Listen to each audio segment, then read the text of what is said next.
last night we had to sleep in the rainforest.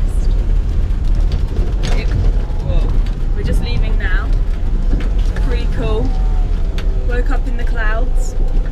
Literally, nobody came past at all the entire night.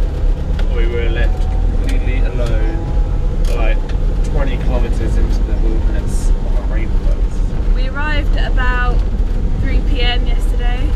It's now 12 o'clock. So we've been there for nearly 24 hours. Stoned out of our faces after a little bit of caramel slice at Nimbin. We've watched plenty of movies. Moana was our first one. Got a little bit trippy. It was quite trippy, yeah. And then we watched Aliens in the Attic. That's the Tin Man I saw. And then we watched 21 and Over. And then this morning we've watched a really fucking weird thing called The Butterfly Effect.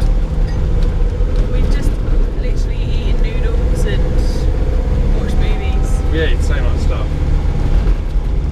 It's good. Good times.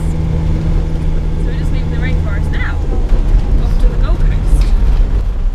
We've arrived at Surfer's Paradise. Or Sufferer's Paradise, as some like to say. We're yet to decide. I love it. I can't wait to get my drone up. Get your drone up there. Storm's coming in though. That is a big old storm. Big black clouds. You probably can't see it, but No, you can. it looks scary.